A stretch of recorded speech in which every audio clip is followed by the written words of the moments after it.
Bonsoir à tous, j'espère que vous allez bien. On se retrouve ce soir en compagnie du Rav Twitou, donc en direct d'Ashdod pour lui.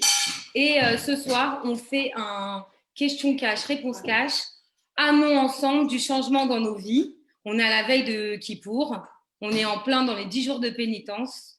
Qu'est-ce qui va faire aujourd'hui qu'on va pouvoir, Baruch Hashem, amener du changement dans nos vies, travailler nous-mêmes sur nos traits de caractère, amener du changement, avoir des réponses à nos questions.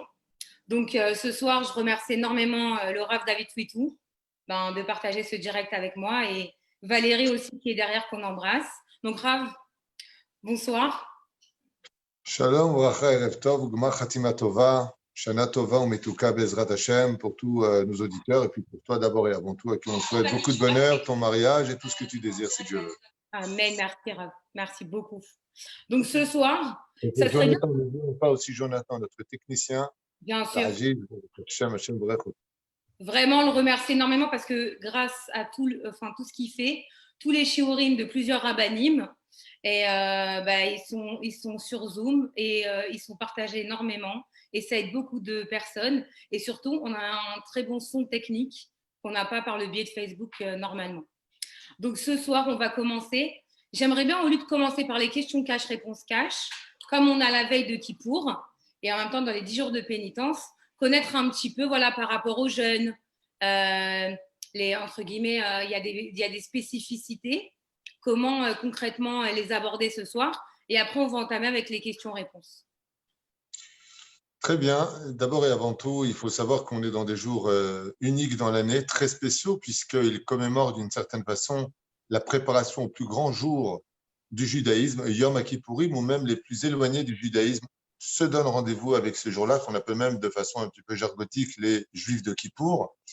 Et chaque jour est une valeur inestimable, puisqu'il a la force d'avoir un jour de la période dans laquelle nous sommes, l'équivalent de 30 jours de l'année juive, soit un mois. Ce qui fait que tout le travail effectué pendant ces jours de préparation à Yom Kippourim, où Akadosh Baruch Hu nous accueille dans un pardon absolu, eh bien, demande une préparation et le travail qu'il demande en contrepartie de ce pardon inexplicable, d'une année d'ignorance, d'une année de révolte des fois contre lui, eh bien, doit demander de notre côté un travail des vertus qui est celle de savoir aussi pardonner de notre côté à nous et puis surtout devenir un peu plus près, de nous améliorer, qui est d'ailleurs le but des questions de ce soir, si Dieu veut, de qu'est-ce qu'on doit arranger, comment les arranger, quels sont les messages des événements qui nous accompagnent aujourd'hui à la veille de ce Yom Kippour de cette nouvelle année. Donc, c'est des sujets qu'on verra plus tard. En ce qui concerne les jeunes, bien, il n'y a rien qui change. Il faudra toujours faire les caparottes en ce qui nous concerne, Bezrat Hashem, et puis nous préparer à rentrer avec des nouvelles convictions pour la nouvelle année, prendre au moins une mitzvah sur nous, s'habiller en blanc, et puis maintenant par rapport au Anchayot du ministère de la Santé, c'est-à-dire les consignes du ministère de la Santé. Donc nous, en Israël, on a des nouvelles consignes puisque, comme vous le savez peut-être pas, ou vous le savez peut-être, je ne sais pas, mais à 95% des synagogues seront fermées pour les fêtes de Yom Kippourim, à moins qu'il y ait un changement. Il parle même d'interdire éventuellement les regroupements dans les maisons pour réunir des minyanim. Donc, on est un petit peu face à un renouveau qui n'a pas été vécu depuis plus de 2 siècles en Israël et ailleurs, d'ailleurs, puisque la dernière pandémie où les synagogues avaient été fermées, c'était à l'époque de Rabbi Nachman de Breslev, il y a un peu plus de 2 siècles, où les grands rabbinim de cette époque avaient aussi donné ordre de fermer les maisons de regroupement pour éviter la pandémie. Mais Kippour reste Kippour, et même si un juif reste dans sa situation, seul à la maison avec sa famille, pour éviter aujourd'hui plus de 7000 contaminés à la fin de cette journée en un seul jour en Israël, c'est vrai qu'il faut prendre des mesures de sécurité. Et Vetishmoa Nafshotechem, c'est la plus grande mitzvah qui englobe toutes les mitzvahs de la Torah, de faire attention à notre santé. Ah, bien entendu, Kippour arrive à grands pas, puisque c'est dimanche soir. Celui qui peut aller au mikvé ira au mikvé, celui qui peut aller à la mer ira à la mer selon les consignes du ministère de la Santé, à savoir les éloignants pas plus d'1 kilomètre en Israël. Celui qui est en France encore aujourd'hui, en Galoute, ben lui, il est astreint pareil au règlement du pays. Donc, s'il peut aller au mikvé, il y va. S'il peut aller à la Beth Knesset, ben, il ira. Mais tout en respectant et ne comptons pas sur le miracle de l'intervention divine sous prétexte qu'on va prier, donc on est sauvé. Il faut savoir que la pandémie à l'échelle internationale ne fait pas la différence entre le tzaddik et le rachat. du fait qu'on ait d'ailleurs plus de 80 rabbinim qui sont décédés entre guillemets, du Covid-19, car ils avaient une maladie précédente à cela, pour la plupart d'entre eux. Et donc, c'est un jour où on devra se préparer, un jour important, déterminé, on peut dire déterminé, pour Bezrat Hashem, renouveler notre mazal, renouveler notre année. Maintenant, il y a des gens qui ne pourront pas jeûner. J'ai eu beaucoup de questions déjà cette semaine. Alors, on en parle maintenant ou plus tard. Peut-être on attend qu'il y ait plus de monde pour parler de qui jeûne, qui ne jeûne pas. Bien sûr. Mais Rav, comment on se prépare un peu à Kippour, le jour de Kippour, le jour J? En fait, vous savez, par rapport à la Séouda qu'on doit faire, donner un petit peu des explications par rapport à ce jour avant de rentrer vraiment dans Kippour. Et c'est quoi les halakhot concrètement par rapport Il à y a, ça? il y a énormément de minagim qui précèdent la veille de Kippour. J'ai même fait un cours récemment qui explique que le 9 Tishré est aussi important que le 10 du mois de Tishré, que la veille de Kippour vient réparer le Hetzada Tovara, et tandis que le jour de Kippour vient réparer justement le Hetzraïm pour que la faute originelle puisse se réparer. Donc, on a l'habitude de faire le matin les slichot de bonheur. Ensuite, on va, Bezrat Hashem, faire les kaparot, comme on a l'habitude de le faire, même si on peut déjà le faire depuis la veille. On prend des poulets pour ceux qui veulent ce minag, ou on prend de l'argent.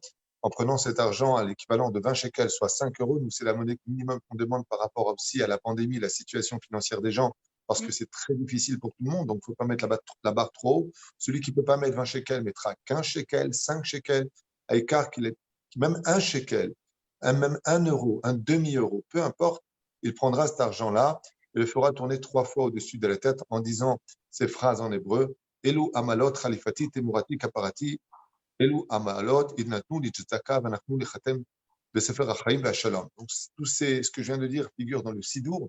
Voici les pièces que je prends qui seront comment dire, mon échange. Khalifati temurati, contre ma vie, au lieu de subir moi, et bien que cet argent parte pour moi, et kaparati, efface ma réparation. Cet argent sera mis dans la tzedaka et moi, je serai inscrit dans le livre de la vie. Voilà ce que l'on peut dire pour soi, pour sa famille. Et les minagim demandent que l'on prélève eh bien, cette somme d'argent pour chacune des personnes. C'est-à-dire que si une personne peut donner plus de 20 euros, 50 euros, ça lui rajoutera encore plus de mérite par rapport à ses moyens. Mais il faudra le faire pour soi, pour sa femme. Même une femme enceinte devra prélever la dîme justement de la capara, la veille de Yom Kippourim. On a l'habitude de faire le double des repas qu'on fait dans la journée selon le Ben Ishraï. Yarbe Beseuda et les Mekoubalim disent Ishtaim pour les 2 jours. C'est-à-dire que si tu as l'habitude de manger 3 repas, eh bien, la veille de Yom Kippour, il faudra manger 6 repas, mais surtout celui du matin avec le Motzilchem et le Birkat Hamazon. Selon les minagim du Ben Ishraï, il est impératif de manger du poisson le matin, donc Beta Avon, une petite omelette au poisson, pourquoi pas, sardines ou thon, peu importe, c'est bon pour l'anti-Aïnara, ce qui paraît. Comme ça explique le Ben Ishraï, Ben Porat Yosef, Ben Porat Adaïn. Donc, on a comme ça ces minagim, on a l'habitude de s'habiller en blanc, on va au mikvé. Surtout, on apprend à se demander pardon les uns aux autres, de telle façon à ce que, puisque Dieu n'est que le reflet de ce que nous sommes, donc si on a su pardonner, si on a su demander pardon à Kadosh Baruch Hu lui-même, viendra nous pardonner à la mesure de notre cœur. Donc, Dieu a le cœur que nous lui reflétons quelque part par rapport à nos actions. Et une fois que c'est fait, eh bien, on rentrera dans la fête, hommes comme femmes et enfants, pour pouvoir jeûner des 5 interdits de Yom Kippourim, qui sont de ne pas manger, ne pas boire, ne pas s'allonger à côté de sa femme. Je rappelle qu'à Kippour, la femme est totalement nida pour l'homme, même pas d'objet de main à main. Ne l'oubliez pas, on ne dort pas dans le même lit, même si elle n'est pas nida, bien sûr, si elle est nida, il n'y a pas de question. Il y a une séparation Donc, de ce elle est jour-là. indisposée. On ne met pas donc de chaussures en cuir, dont la semelle est en cuir, et puis on ne se oint pas le corps d'huile comme on le faisait à l'époque. On sortait des bains, les gens avaient l'habitude de se oindre d'huile. Ce sont les 5 interdits de Yom Kippourim. Et bien entendu, le Seder de Yom Kippour est tellement chargé, puisque c'est un sidour complet que nous devrons lire, Bezrat Hashem. Alors si on est en Tzibour, c'est pour ceux qui sont en France, ben, ils suivront le Chazan, et celui qui est seul devra, homme comme femme, tout à fait faire les prières de Yom Kippourim, juste à éviter tout ce qui est en araméen et les choses seraient midot, qui ne se lisent pas si ce n'est qu'en minyan, ainsi que le Kaddish. Tandis que tout le reste, chacun pourra le faire. On peut tout à fait faire les slichot tout seul, homme comme femme. On peut tout à fait faire la prière de Shacharit Mincha, Moussaf, Mincha et Arvit, Anbeze Shumbaya. Le seul problème qu'on risque de rencontrer, c'est pour le Kal Nidré, puisque le Kal Nidré se fait en Tzibour avec le Sefer Torah. On sortira donc 3 Sefer Torah pour ceux qui sont des synagogues. Et nous, si on est cloîtré à la maison et qu'il n'y a pas moyen d'organiser des minyanim, parce qu'il parle aussi de les interdire dans la maison éventuellement. On verra ce qui en sortira, car Dieu est grand. Jusqu'à dimanche soir, il peut y avoir beaucoup de changements. Eh bien, on fera ce que l'on peut, puisque la Torah ne nous en veut pas si on ne peut pas faire ce qu'elle nous demande, parce que anus patré, c'est-à-dire qu'on les quitte si on ne peut pas faire autrement. Et si c'est le kippour que Dieu demande, eh bien, c'est ce qu'il y aura comme kippour. Ce qui compte, et ce qu'il y a de plus important, c'est le changement de ce que nous sommes. Un jour, mon Rav m'a dit, tu sais ce qui est plus important de jeûner? Je lui ai dit quoi? Il m'a dit, c'est de changer. Parce que le but du jeûne, c'est de nous faire changer. Donc, espérons, Bezrat Hashem, que cette année, nous ayons et la force de jeûner et surtout la force de changer et de devenir meilleurs. Amen, amen. Amen, Rav. Alors, j'ai une première question, si on commence avec ça.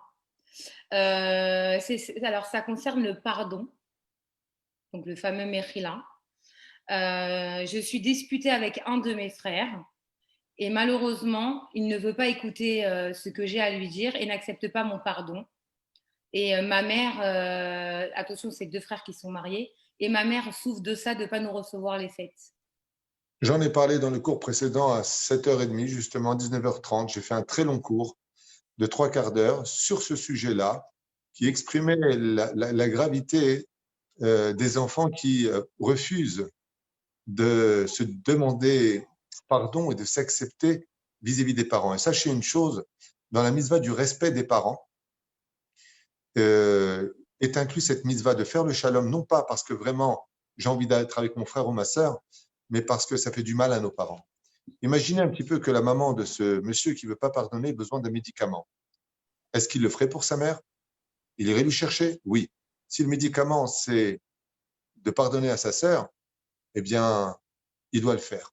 Pourquoi? Parce que je vais raconter une anecdote qui s'est passée il y a à peu près une quinzaine d'années, où 2 frères à Paris ne se sont pas parlé pendant plus de 20 ans.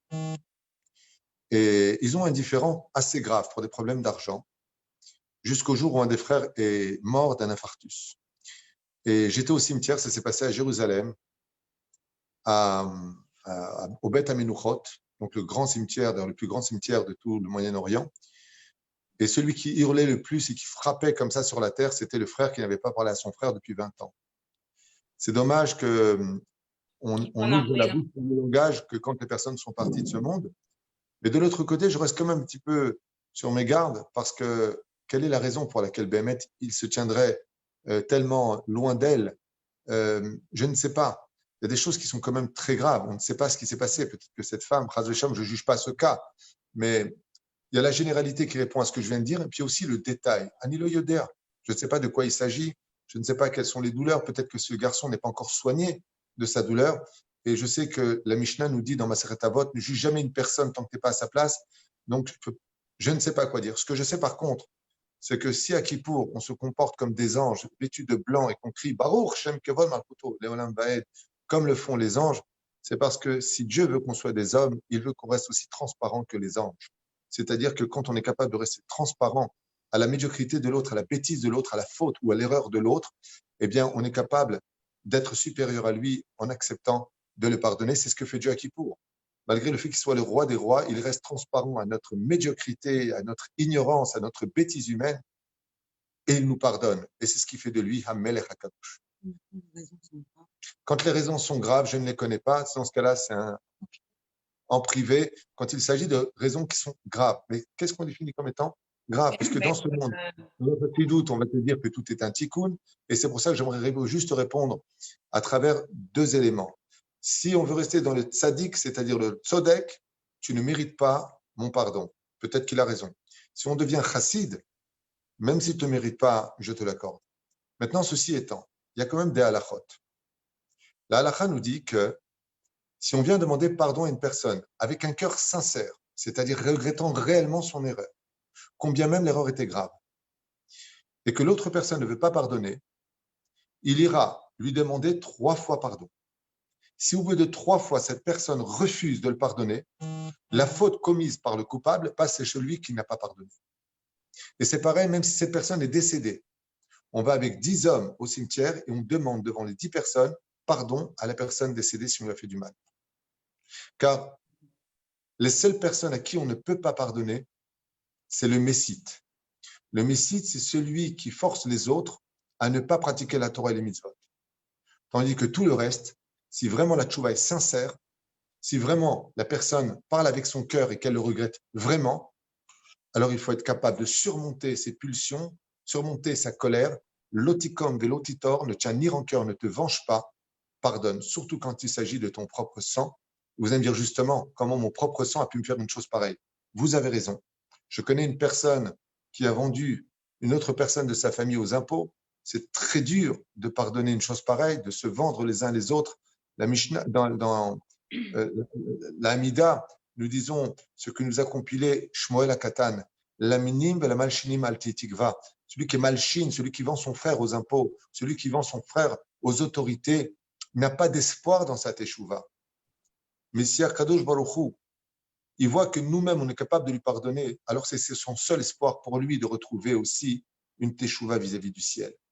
Mais la fin, le jour de Kippour, il faut quand même réaliser que malgré le fait qu'un juif, par exemple, ait fait Zera Levatala, pas Shomer Shabbat, n'ait pas mangé kasher toute l'année, si la veille de Kippour, il rentre avec une sincère teshuva dans son cœur, qu'il sache que Dieu remet tous les comptes à zéro. Pourquoi Dieu fait une telle chose? Si lui, qui est le roi des rois, est capable de surmonter cela, pas plus forte raison des hommes qui existent que pour l'histoire de quelques années sur Terre, à col au vert. Juste que l'homme doit être capable de comprendre qu'à travers ce qu'il a vécu, eh bien, il y avait quand même la main d'Hachem derrière. Rien encore une fois, même si c'est très grave, je dis qu'avant de pardonner, peut-être qu'une discussion sincère doit avoir lieu, mais de couper définitivement les ponts à Nilo Yodéa. Maintenant, si c'est une femme, je ne prends pas le cas de celle qui parle, ou qui a posé la question. Imaginons qu'une femme ait présenté son copain à sa femme et qu'ils sont partis ensemble, des choses qui sont comme très graves. Tu m'as détruit ma famille, ma femme m'a quitté à cause de toi. Annie-le, des choses qui peuvent vraiment toucher jusqu'à l'os une personne, pas que le cœur.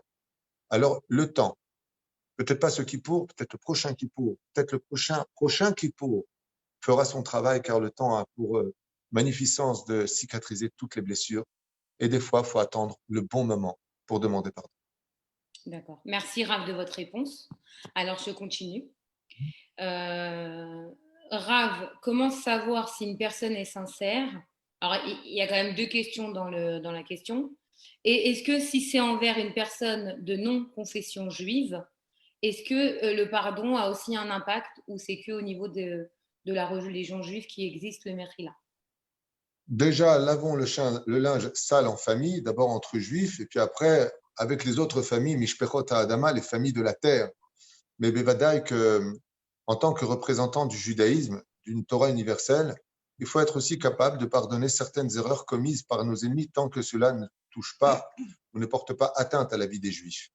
Mais de façon générale, s'il y a une paix sincère qui s'instaure, comme on est en train de le vivre, un événement unique dans l'histoire, où la descendance de Esav, les Américains, et la descendance d'Ishmaël, les pays aujourd'hui arabes, on appelle ça les Émirats arabes, tendent la main de façon exceptionnelle avec des pourparlers pour faire le shalom avec Israël, eh bien oui, tout comme Abraham a fait le shalom avec les peuples de l'époque, pourquoi ne pas pardonner, tourner la page et avancer?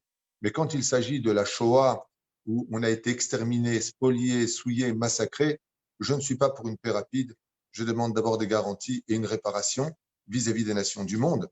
Mais quand il s'agit de nous, entre frères, eh bien, nous avons Yom Kippour pour nous pardonner les uns les autres. Il faut savoir que le point culminant qui nous amène à cela, c'est Yom Kippourim, où on ne peut pas commencer la prière de Yom Kippour tant qu'on n'est pas capable de se demander tous pardon et de se dire les uns les autres que l'on s'aime. Pourquoi? Parce que un des dévoilements les plus importants de la Géoula sera le pourquoi de nos souffrances. Et on va se rendre compte que très souvent, on en a voulu au bâton alors que quelqu'un tenait le bâton dans sa main. Ça veut dire que Akadosh Baruch Hu était derrière chaque événement. Pourquoi lui et pourquoi pas une autre? Nul n'est indispensable, comme le dit Mordechai à Esther dans la Megillah. Et si c'est pas toi, ça aurait été une autre personne. La fin de Bezrat Hashem, je pense que, surtout dans la période dans laquelle nous sommes, peut-être très proche de la Géoula, on sait que si le Beth Amikdash a été détruit à cause de la haine gratuite, nos Chachamim dans Masechet Sanhedrin nous ont promis qu'il n'y aura pas de Beth Amikdash tant qu'on n'arrivera pas à l'amour gratuit. Et qu'est-ce que c'est l'amour gratuit? Dit l'amour de l'autre? Non. L'amour gratuit, c'est d'être capable de l'aimer alors qu'on n'a aucune raison de lui accorder le moindre sentiment. Donc, il faut faire attention à cela. Pour la deuxième question qui a été posée, comment on peut voir, comprendre si une personne est sincère? Eh bien, il y a une phrase qui est très connue, qui dit comme cela, hein, Hayotse minalev, nichnas lalev. Si tu veux savoir si l'autre est sincère et que ses paroles pénètrent ton cœur, c'est que c'est sorti de son cœur. Mais si ces paroles ne pénètrent que tes oreilles, c'est que ça ne venait que de sa bouche. Ce n'est pas explicable sur le domaine pratique, c'est explicable sur le domaine technique. C'est-à-dire que c'est un sentiment. Quand quelqu'un te parle avec sincérité, eh bien, les chachamim nous ont promis que c'est le cœur qui reçoit et non pas les oreilles. Ce qui fait qu'à Yotse Minalev Nichnasel, ce qui sort du cœur rentre dans le cœur. Et on le sent quand une personne vraiment nous demande pardon sincèrement, qu'une personne essaie vraiment de se rattraper. Alors au début, on va dire non, je ne te pardonne pas, et puis il va insister. Et puis après, il va lui dire je ne pars pas jusqu'à ce que tu me pardonnes. Moi, je me souviens qu'une fois, Rabbi Moshe Deri Zatzal, mon rab, Zchuto Yagan Aleinu, m'avait interrompu comme ça en public pour me reprendre d'une lettre que j'avais mal prononcée. Dans le Télim 119, il y a marqué Edevotecha. Et donc, le Vav n'est pas une voyelle, mais une consonne. Et le Cholam, le O, c'est une voyelle, c'est un point. Et je ne savais pas le lire. Et en public, j'ai dit Edotecha. Et Rabbi Moshe Deri m'avait repris en disant non, Edevotecha. Et je lui ai dit non, c'est marqué Edotecha. Je me dis Vav avec le O, avec le point en haut. Et je me suis tué et j'ai un peu pâli. Je me souviens combien Rabbi Moshe Deri, quand il a demandé où j'étais, que j'avais descendu les escaliers, alors que je n'étais qu'un jeune homme de 18 ans et demi, il courait derrière moi avec sa canne, il m'a rattrapé et presque avec les larmes aux yeux, il m'a demandé pardon. Je t'en supplie, pardonne-moi, je t'ai fait rougir en public, pardonne-moi.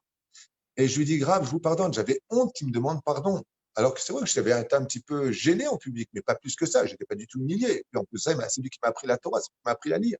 Donc ça faisait partie un peu de son rôle en tant que rab. Et il a fait quelque chose qui m'a choqué. Il a mis sa main sur la porte. Il m'a dit désolé mon fils, je ne peux pas te laisser partir. Jusqu'à que de ton cœur, tu me dis que tu me pardonnes.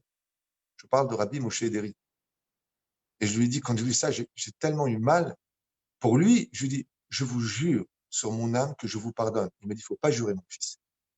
Mais ça vient de ta bouche. Et là, j'ai baissé la tête, je lui ai dit, Anima mash mochel vesoleach. Il m'a dit, maintenant, tu peux partir.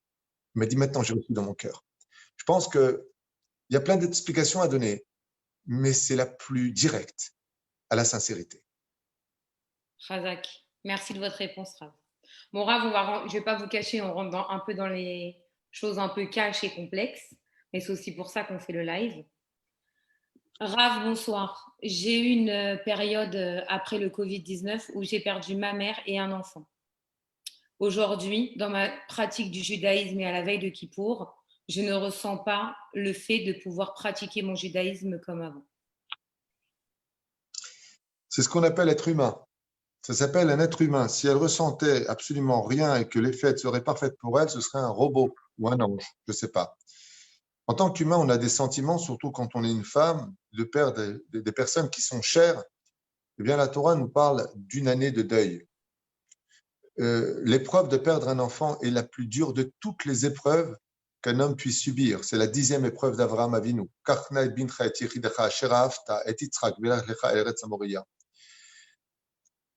C'est une épreuve que malheureusement, moi aussi, j'ai connue à un certain degré. C'est une question de temps. On a le droit d'être révolté, on a le droit de ne rien ressentir, on a le droit d'être évasé dans ses pensées, parce que l'épreuve que l'on subit, c'est une épreuve qui est tellement douloureuse qu'on se demande même à quoi servent les fêtes, à quoi ça sert tout ça. Arrête d'avoir trimé et donné et puis aimé et de voir des personnes qui ont disparu ne peut pas être réconforté avec des fêtes qui arrivent, parce que justement les fêtes vont réveiller encore plus le manque. Où est ma mère? Où est mon enfant? C'est les fêtes qui nous rappellent le plus les événements de ceux qu'on a aimés. Donc, il est évident qu'on ne peut pas rester actif, mais plutôt inerte, voire indifférent à ce genre de choses, parce que consciemment comme inconsciemment, psychologiquement, on n'a pas envie d'affronter les fêtes quand on a perdu des personnes qu'on aimait, avec qui on a eu des souvenirs pendant ces merveilleuses fêtes. Donc, il n'y a rien à dire, juste que deux choses. La première, c'est que je sais que vous le savez, mais puisque vous me posez la question, je n'ai pas d'autre choix. Le temps cicatrise tout. Le temps. La deuxième chose que j'aimerais vous dire, c'est que l'une des raisons pour laquelle on enterre nos morts, avec un pyjama et un drap, c'est parce que nos morts ne sont pas morts. Ils sont dans le cimetière qu'on appelle en hébreu Bet Hachaim, la maison des vivants.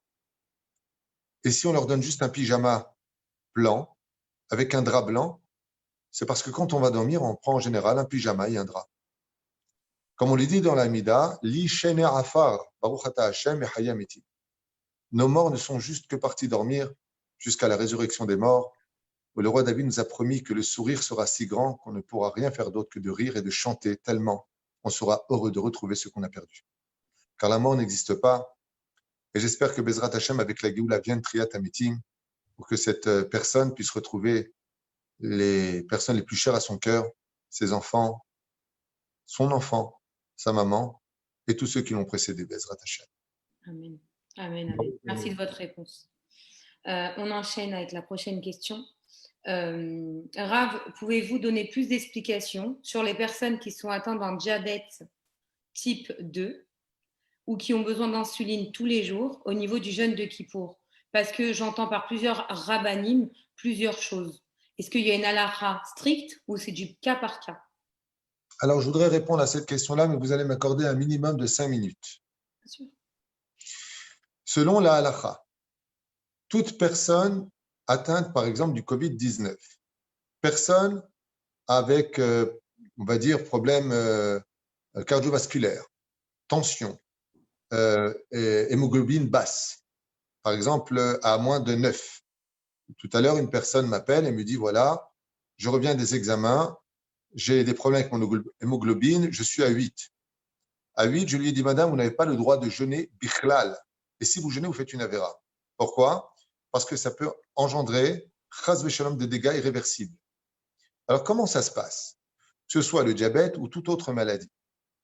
À partir du moment où nous avons un avis médical d'un médecin qui n'est pas anti-religieux, il n'a pas besoin d'être lui-même religieux, mais il aime la Torah, respecte les traditions juives, et que ce médecin affirme que cette personne qui se mettrait à jeûner mettrait sa vie en danger, devra prendre ensuite un avis d'un moréora, d'un rave compétent, qui lui dira quel est son statut pendant Kippour. Automatiquement, je vous l'affirme, si c'est un bon rave, et si ce n'est pas le cas, c'est un rave âgé, c'est-à-dire qu'il a pris de l'âge, mais automatiquement, tous les rabbinim prennent compte, je vous le dis, systématiquement de l'avis médical. Si c'est un chiloni anti-religieux, on ne tient pas compte de ce qu'il dit. Pourquoi? Parce que pour lui, c'est ch'touillot de jeûner Kippour. Mais si l'avis médical confirme que cette personne est en danger et qu'elle ne doit surtout pas jeûner parce qu'il aurait des problèmes de cœur, parce qu'il aurait des problèmes de diabète et donc il a besoin d'être à l'insuline, de manger aussi. À partir de ce moment-là, cette personne-là ne jeûnera pas avec l'avis total du Rav qui tiendra compte obligatoirement de l'avis médical. Et en général, je vous affirme que moi-même ayant travaillé avec la Maccabi ici, j'avais le médecin à côté de moi, médecin avec une kippa sruga très pratiquant, qui connaît bien entendu toutes les maladies, et les gens appelaient au téléphone, et je m'entretenais avec lui pendant plusieurs années, on a fait ça ici, à savoir quel est le statut. À chaque maladie qui m'a été donc apportée, je peux vous affirmer que 8 fois sur 10, le médecin religieux me disait il est impossible pour lui de jeûner pendant Kippour. Donc, nous avons, nous, un rôle à jouer vis-à-vis de la halakha, mais nous ne sommes pas médecins. Donc, on est obligé de faire une association entre la médecine et la halakha par rapport à un jour qui est Deoraita, un jour de la Torah. Velachen, à partir du moment où les personnes sont dans l'impossibilité de jeûner, sous avis médical, eh bien, ils auront deux options. Et retenez-les comme ça, vous les saurez. Premier cas, comme une femme enceinte qui est au 8e mois, qui tous les matins s'évanouit si elle ne mange pas, si elle ne boit pas au moins 1 litre d'eau le matin, 1 litre d'eau l'après-midi, l'avis médical était formel, elle ne peut pas jeûner. Donc elle me demande comment je fais pour Kippour. Je lui ai répondu, vu la situation dans laquelle vous êtes et le compte-rendu médical, vous ne pouvez pas jeûner à Kippour. Dans votre cas, vous n'êtes pas tenu non plus de respecter les règles de la quantité à boire. Donc, il y a des cas où les personnes ne peuvent pas se suffire de la quantité et du temps prescrit par la halakha, et donc devront manger et boire, faire nitilat yadayim, faire le motzi lechem min haaretz, faire le birkat hamazon, et dire au Birkat Amazon, Ya'alev et Yavo, Beyom Akipurim Azeh. J'espère que j'ai été clair. Si vous n'avez pas compris, revenez sur la vidéo plus tard, car c'est enregistré. Deuxième cas de figure, il y a des personnes qui peuvent jeûner, mais qui ont des problèmes de santé, comme par exemple à propos du Covid-19. Les rabbinim ne sont pas déterminés à dire est-ce qu'ils jeûnent ou est-ce qu'ils ne jeûnent pas. Alors, qu'est-ce qui se passe dans ce cas-là? Si on arrive à une situation de il ne peut pas jeûner, mais peut respecter, selon son état physique, le Yom Kippour dans les mesures, alors je vous les donne une fois pour toutes. Quand il s'agit de boire pour une personne qui ne peut pas jeûner, mais qui peut respecter physiquement, au niveau de sa santé, pour Kippour, c'est 30 kazaït, donc 30 grammes de nourriture toutes les 10 minutes. Quand je dis 30 grammes, c'est 30 grammes en tout. Je m'explique. Si une personne prend un cracker et que dessus il va mettre un peu de houmous, le cracker, il fait déjà 30 grammes. Tu ne peux pas mettre de houmous dessus. Tu prends un demi-cracker et tu mets du houmous pour que la quantité totale ne passe pas plus de 30 grammes. Et 10 minutes plus tard, tu pourras reconsommer un cracker. S'il s'agit de boire, on parle de Belo Lugmav, de quoi remplir une jour. Quoi? Ça veut dire combien exactement? Vous prenez un bakbouk de bébé, un biberon, et vous voyez exactement combien ça fait, 40 millilitres. Et ainsi donc, 40 millilitres est la mesure requise pour pouvoir boire toutes les 10 minutes. Donc, si on a des cas de personnes qui n'ont absolument pas le droit de jeûner, mais pas du tout, et que cette mesure, selon le domaine médical, n'est pas valable, alors ils boiront, selon la quantité nécessaire pour eux. Et comme le dit le Rav Ovadia Yosef, il n'y a pas un meilleur médecin pour soi que soi-même. Nous, on ressent ce qu'on a. Quand une personne, une fois je me rappelle à Kippour, à la synagogue, quelqu'un m'a dit « Oh là là, ça commence à tourner, il était tout blanc. » Apportez vite du sucre. Et qu'est-ce qu'il fallait apporter d'Afka quand on se sent mal? Du jus de raisin. Le jus de raisin est la meilleure boisson qui réavive tout le corps. Il y a du sucre, il y a des vitamines, il y a tout ce qu'il faut pour vraiment se réaviver. Les cas en général que l'on rencontre, donc que ce soit donc pour le diabète ou pour toute autre chose, bien entendu, quelqu'un qui a 20 de tension ou des problèmes cardiovasculaires ou autres, avec avis médical, normalement, il ne devra pas jeûner. Il ne pourra pas jeûner et il n'aura pas le droit de jeûner. Mais encore une fois, avec l'avis d'un rave, c'est très important de retenir cette notion de l'association entre le domaine médical et le domaine rabbinique pour Yom Kippour. Faites attention. Les deux avis. Dans le cas où, comme ça a été encore beaucoup de téléphones cette semaine, les femmes enceintes et que Dieu les multiplie sur terre. Il y a beaucoup de femmes. C'était une des prochaines questions, mais si vous allez en parler, rajoutez aussi celles qui allaitent et qui viennent d'accoucher cette semaine, s'il vous plaît. Alors justement, 3 jours après l'accouchement, pour l'allaitement, à partir du moment où elles ont dépassé cette période, elles doivent aussi jeûner. Mais, encore une fois, alors les préventions, tu m'as devancé dans ce que je voulais dire, mais je vais quand même y répondre. Les femmes qui doivent jeûner, selon la halakha, donc elle est en train d'allaiter, si elle allaite, elle a automatiquement besoin de boire pour que le liquide, elle risquerait de mettre même son enfant en danger, car les vitamines qui passent chez l'enfant sont vitales pour lui. Si elle boit 3 litres d'eau avant le jeûne, doucement mais sûrement, qu'elle se repose et qu'elle donne le lait, en général, ça le fait. Seulement, ce que je vous dis, c'est des avis médicaux de la Maccabi ici. J'ai parlé avec des médecins qui m'ont confirmé que si la femme buvait, mais le problème, ce qui se passe, c'est que d'abord, il y a une panique intérieure. Psychologiquement, on rentre avec une rasera. Deuxièmement, psychiquement parlant, on se provoque des paniques. Si tu bois un verre d'eau, une carafe d'eau avant la fête, c'est sûr que tu ne tiendras pas là. Bois beaucoup, beaucoup, beaucoup d'eau, soit 3 litres d'eau avant le jeûne. Allonge-toi et donne le sein à ton enfant. Si maintenant, tu commences à avoir des srachoret, c'est-à-dire la tête qui tourne, tu sens que ça ne va pas, tu arrêtes immédiatement le jeûne et tu manges et bois la quantité prescrite par la halakha. Si cela ne suffit pas et que tu te sens toujours mal, comme c'est marqué, je ne veux pas qu'on meure, je veux qu'on vive. Si après tout ça, ça ne le fait pas, tu arrêtes le jeûne et tu consommeras la quantité nécessaire jusqu'à ce que tu retrouves tes couleurs. Parce que j'ai été clair.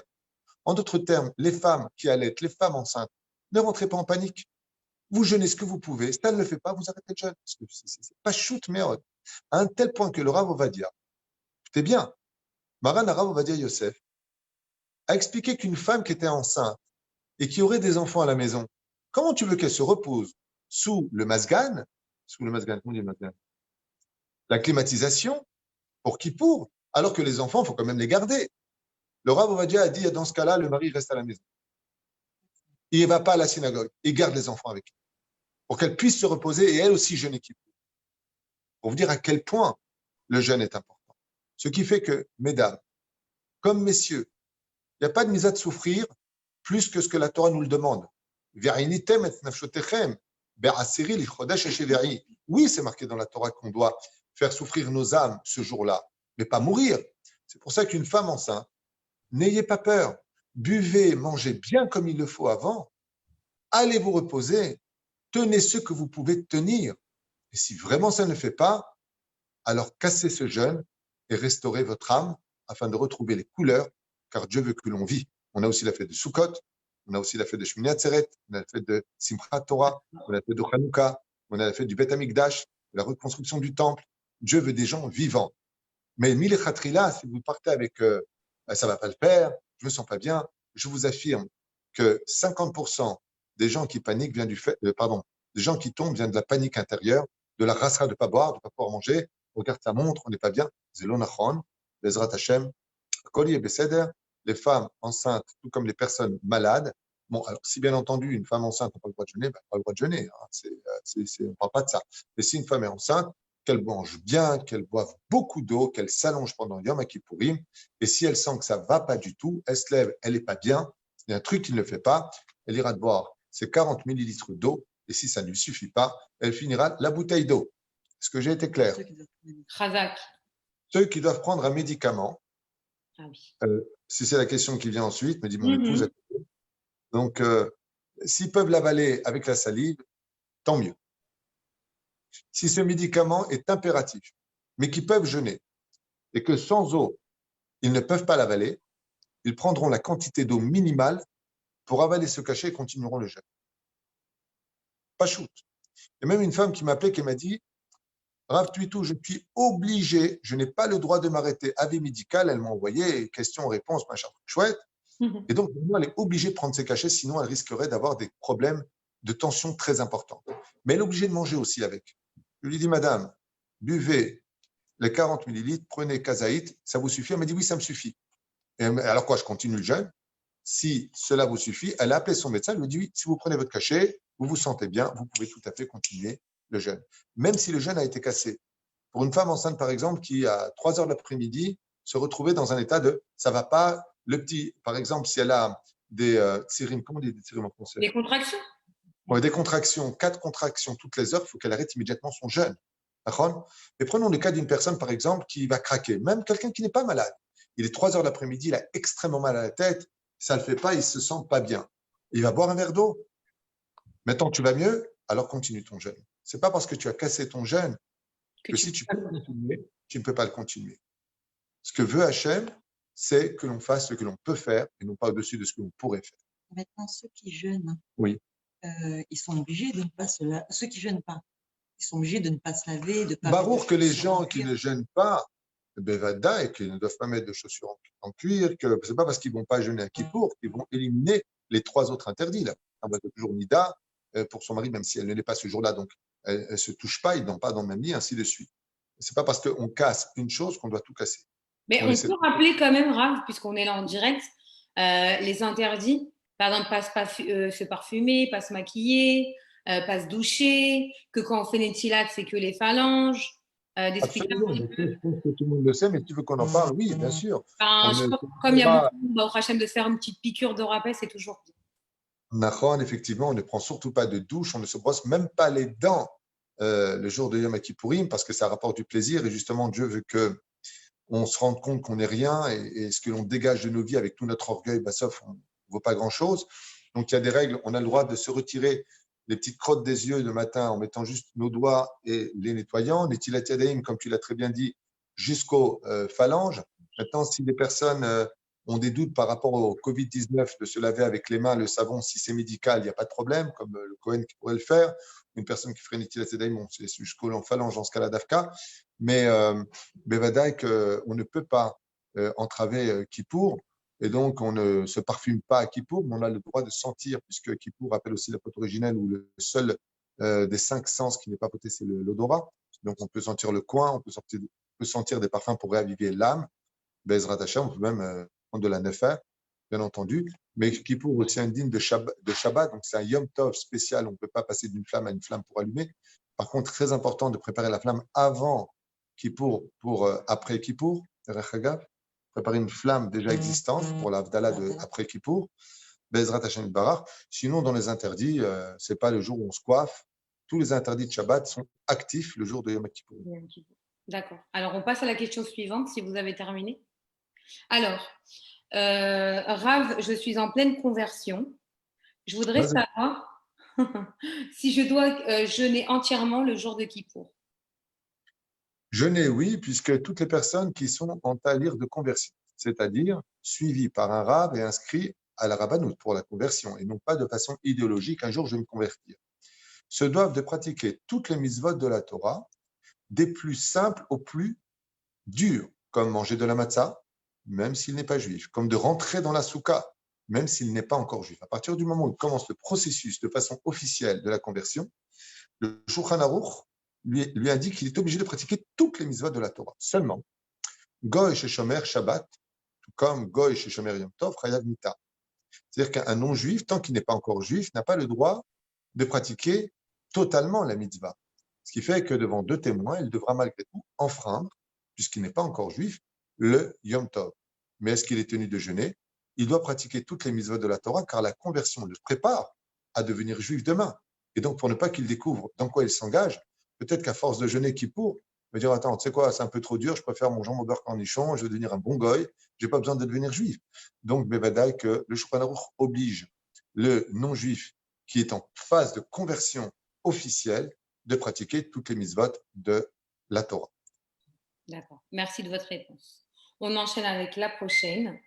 Rav, est-ce que le fait que les femmes, entre guillemets, dans certains pays comme en France, n'ont pas le droit d'aller à la synagogue, malheureusement, comment je peux faire pour prier? Parce qu'en général, elle est habituée à la synagogue. Alors, les femmes, c'est le cas de toutes les femmes pratiquement par rapport à ce qui se passe actuellement.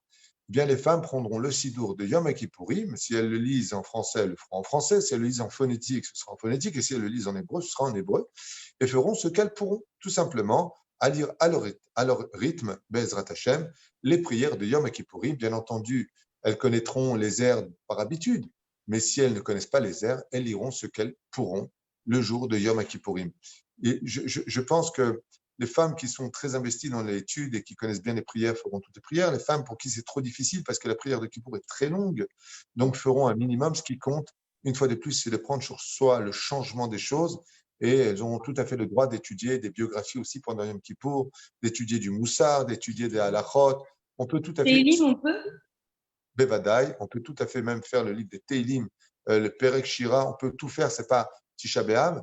Donc, c'est Yom Kippourim. Les femmes peuvent tout à fait s'occuper par des lectures uniquement Kodesh le jour de Yom Kippour. Juste que ça peut étudier, par exemple, les mitzvot de la femme, en d'autres termes, se renforcer dans le domaine de l'Iran de la Chassidut. Le jour de Yom Kippourim, vous savez qu'on va lire le livre de Yonah. C'est l'occasion de lire enfin le prophète Yonah en français, pour ceux qui sont en français, qui est un livre exceptionnel d'une dimension qui, waouh! Le livre de Yonah, c'est un livre que j'ai étudié pendant plus de 2 ans. C'est un chef-d'œuvre des chefs-d'œuvre de la lecture juive qui retrace la vie de chacun de nous. Ce n'est pas simplement la vie du prophète Yonah que l'on lit, mais voilà, il y a beaucoup de commentateurs qui ont commenté ce genre de livre-là, et toutes les lectures sont valables à Kippour à la condition où, je le précise, on ne parle que du Kodesh. Il faut être connecté à Dieu du début de Kippour jusqu'à la fin. Entre nous, il faut tout le temps, mais particulièrement ces 25 heures de Kippour, d'être totalement avec Hachem, et quand sortir à la fête, Bezrat Hachem, de se restaurer avec sa famille, ceux qui seront présents, Chaim Tovim ou Shalom. Je rappellerai juste que la plus grande mitzvah qu'on doit tous prendre sur nous pendant cette période, c'est la joie de vivre. Malgré toutes les difficultés qu'on encourt, les difficultés financières, santé, peur, manque de sécurité, on ne sait pas où on va demain. Assour, le peuple d'Israël n'a pas le droit de flancher dans ce domaine. On doit avoir une émouna, on doit comprendre que Dieu est derrière tout cela, et on sent vraiment que Dieu prépare quelque chose de grandiose. On le Amen. sent. Amen. Alors, Rav, juste avant d'entamer la prochaine question, je veux juste rappeler aux gens qui mettent les commentaires.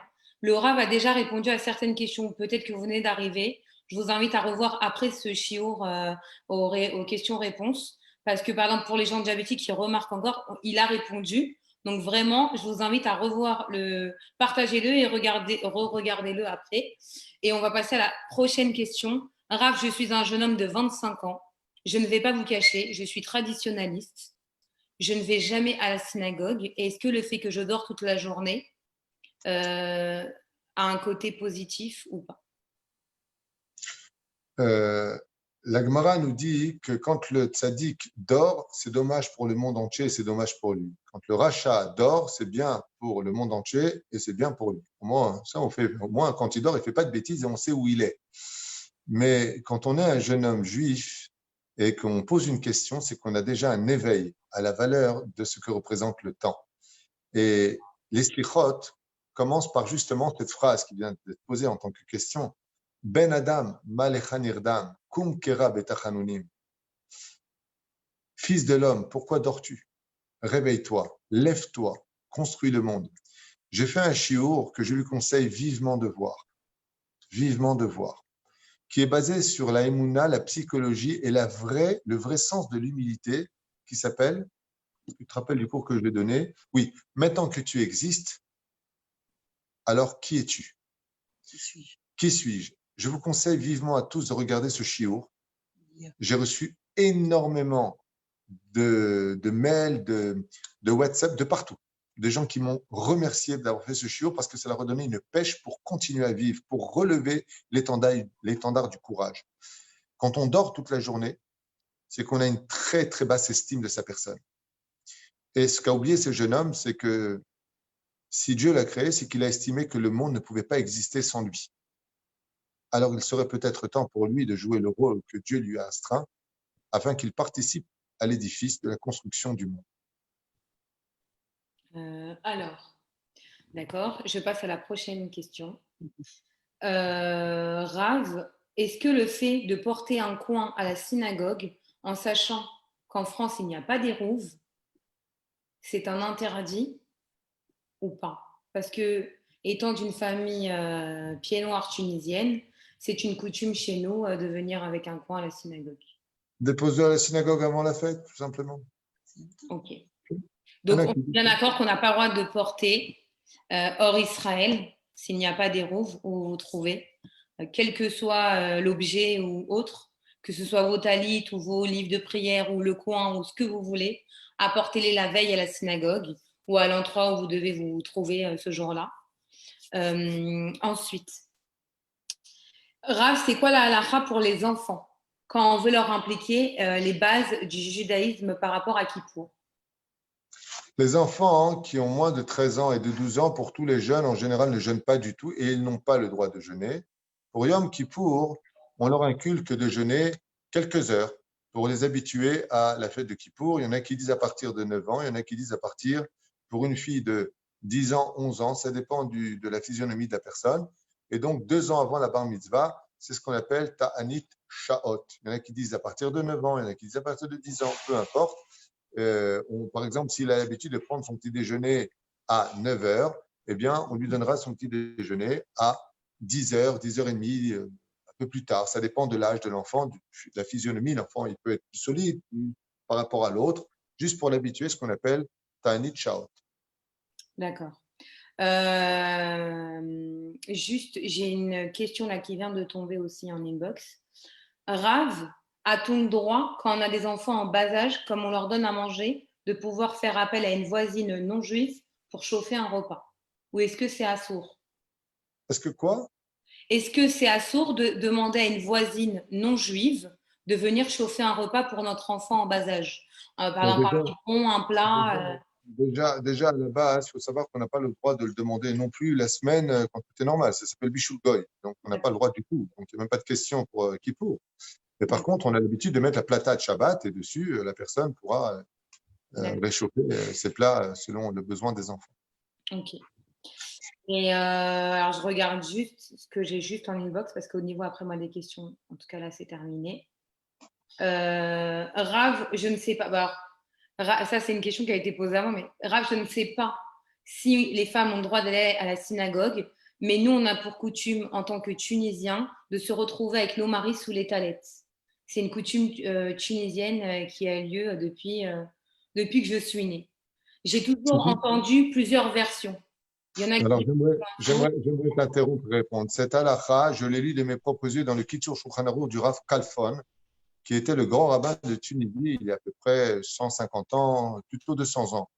Et effectivement, les femmes en Tunisie, dans certaines régions de la Tunisie, pour la Birkat Kohanim de la prière de la Neila, donc à la fin de Kippour, rentraient avec leurs maris sous le talit et leurs enfants. C'est un minag kadoum, parce que à cette époque-là, il y avait ce qu'on appelle le haïf rabbi. Les gens étaient craintifs. Les femmes étaient tellement pudiques qu'on ne voyait même pas leur visage. Et c'est vrai qu'en regardant les photos de ma grand-mère, qui elle-même est originaire de Tunisie, ils avaient 2, 3 robes sur elles. Les femmes étaient extrêmement pudiques.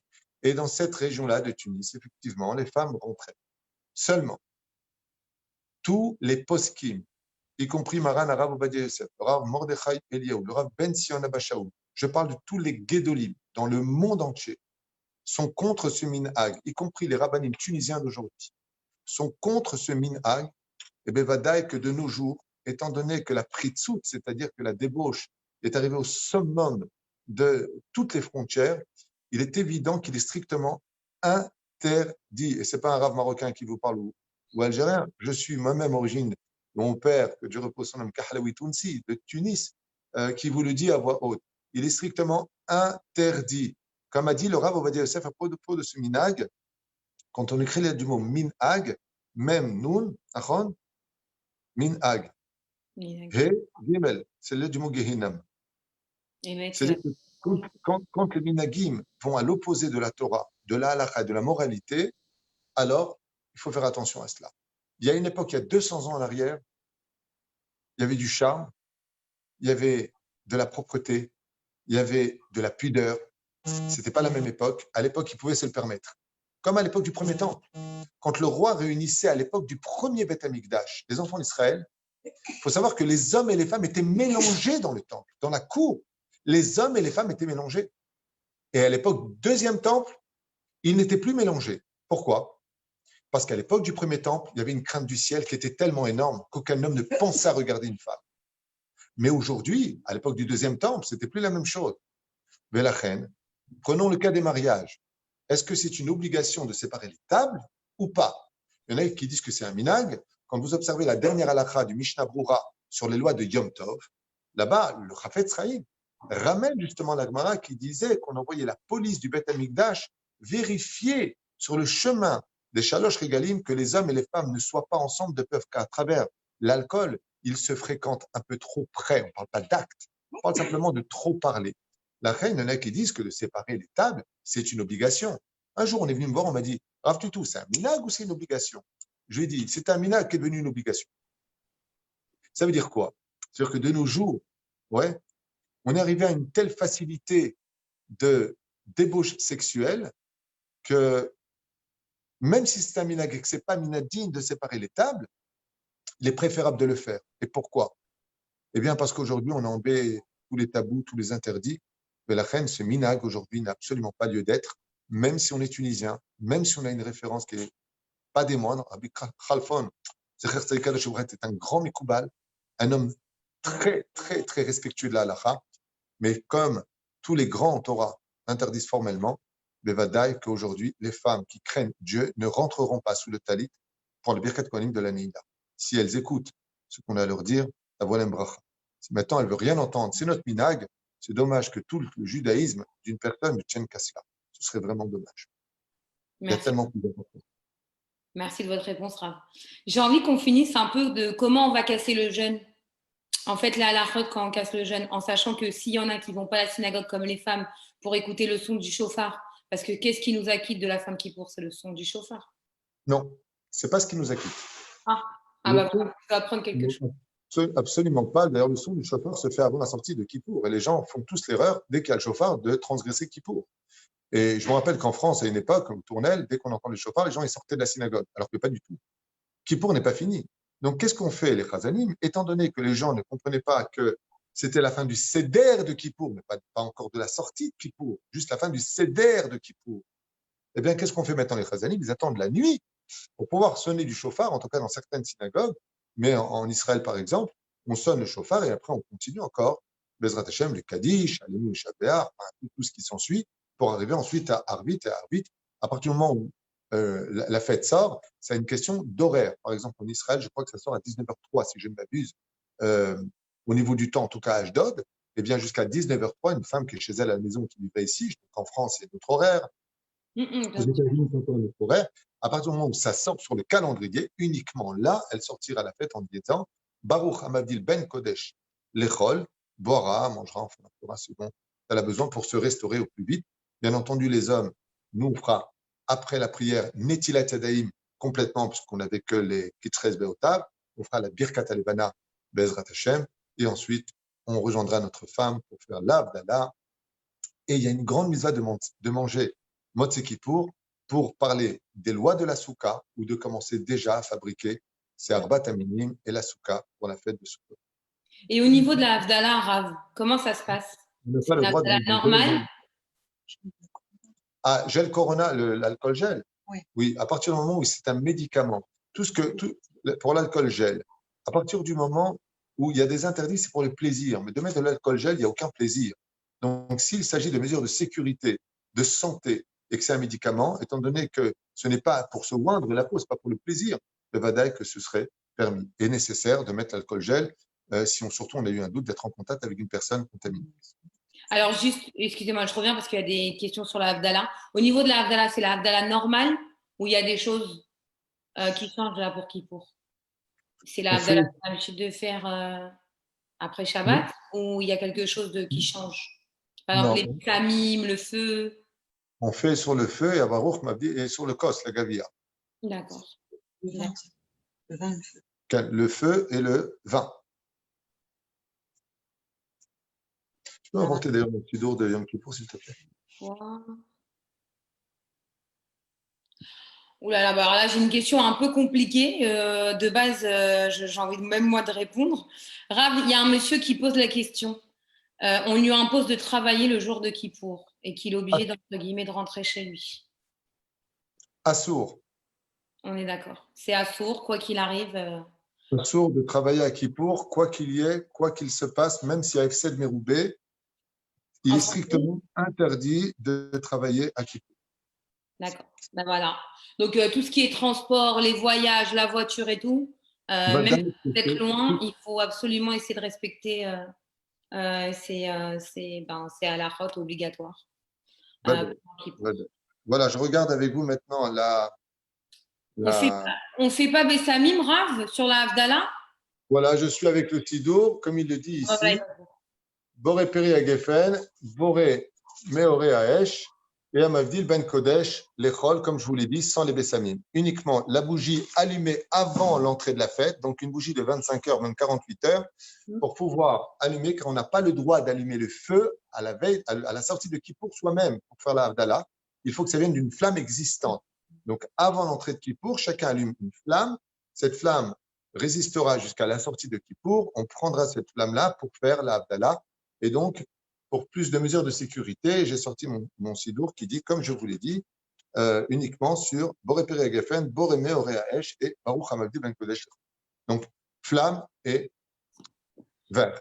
Okay. Rav, excusez-moi, j'interviens encore une fois, mais la personne qui a posé la question apparemment fait partie des services de police, en fait, de sécurité, et même à Kippour, quoi qu'il arrive dans les synagogues. La personne qui travaille avec la police n'a le droit d'enfreindre Kippour que pour sauver la vie de sa communauté. C'est-à-dire que la seule chose qui permet à la sécurité d'enfreindre une fête, c'est pour sauver la vie d'un juif.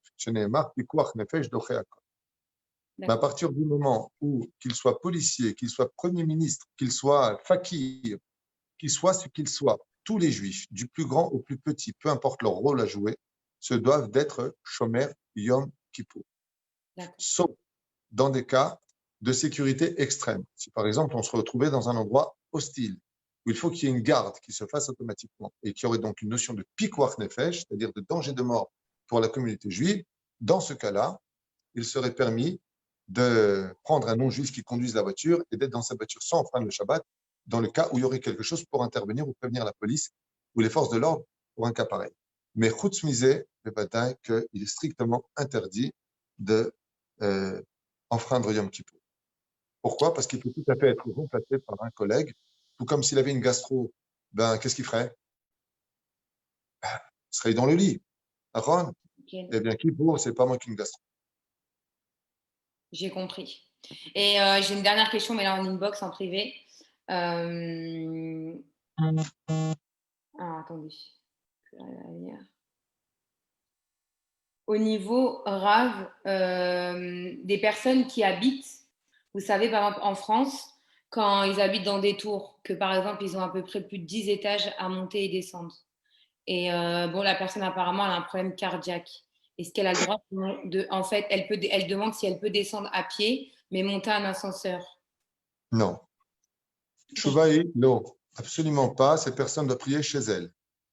Absolument pas. Ça s'appelle construire une mitzvah sur le dos d'une avéra. Ça a été la devise des réformistes et des justement libéraux qui prétestaient que ce n'était pas un problème et patati patata. Par contre, ce que peut faire cette personne, c'est que si par hasard, un non-juif prend l'ascenseur et que lui monte au 11e étage, il aurait le droit de monter derrière sans rien lui dire et de descendre l'étage. Mais de prendre l'ascenseur sous prétexte que c'est Yom Kippour, c'est exactement comme si je prenais de la poudre d'or que je mettrais dans une passoire pensant que j'ai tout gardé dans ma passoire.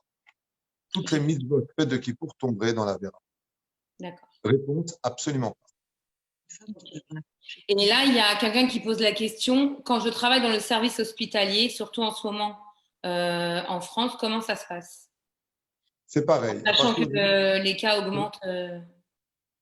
Encore une fois, si vous posez la question Al-Pi Halacha, le Pikuach Nefesh dont on parle ne concerne Al-Pi Halacha, je dis bien Al-Pi Halacha. Après, chacun a sa vision des choses, chacun son judaïsme, chacun son côté, ça me paraît tout sans tout, j'en sais rien.